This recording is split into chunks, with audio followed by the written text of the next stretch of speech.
सुबह का समय, सूरज की पहली किरणें खेतों पर सुनहरी रोशनी बिखेर रही थी। पक्षियों की चहचहाहट, बैलों की घंटियों की मधुर ध्वनि। यह है सुखपुर, एक छोटा सा शांत गांव। यही रहता है 15 साल का लड़का रवि। एक होनहार लेकिन गरीब किसान का बेटा। पिता मजदूरी करते हैं, माँ घर पर सिलाई का काम, और रवि पढ़ाई में अव्वल, लेकिन किताबें खरीदने के लिए भी पैसे नहीं। रवि बेटा, आज खेत से लौटते हुए सब्जी ले आना, लेकिन पैसे बचा कर लाना। ठीक है माँ, मैं ध्यान रखूंगा।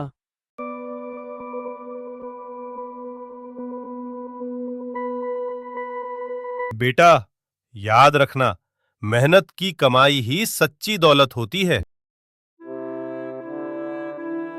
उस दिन स्कूल से लौटते हुए रवि खेतों के बीच से गुजर रहा था। हवा में गेहूं की बालियां लहरा रही थीं, और तभी उसकी नजर पड़ी जमीन पर पड़ा एक काला चमड़े का पर्स।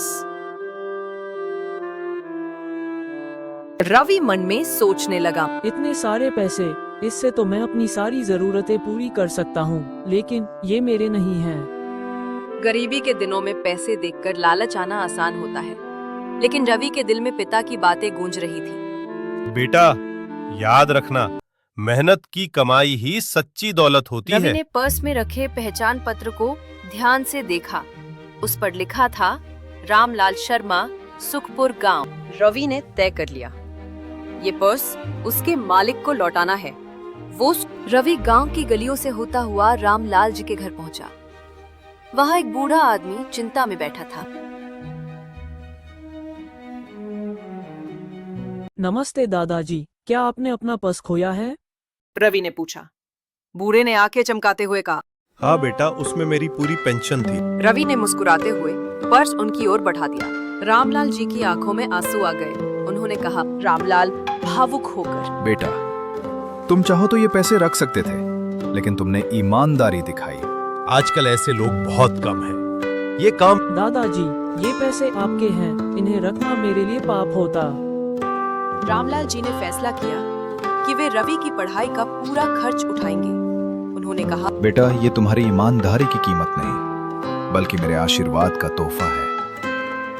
मैं चाहता हूं तुम अपनी पढ़ाई पूरी करो और बड़े इंसान बनो।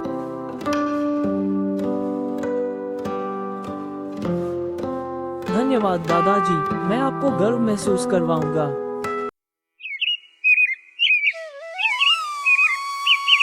समय बीता और रवि ने मेहनत से पढ़ाई पूरी की।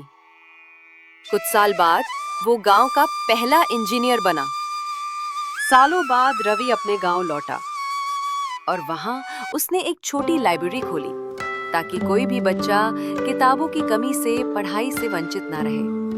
उसने बच्चों से कहा, जिस तरह मुझे मदद मिली, उसी तरह मैं भी औरों की मदद करना चाहता हूँ। याद रखना बच्चों, ईमानदारी कभी व्यर्थ नहीं जाती। ईमानदारी सिर्फ पैसे लौटाने का नाम नहीं, ये दूसरों के विश्वास को लौटाने का नाम है, और यही विश्वास जिंदगी बदल देता है।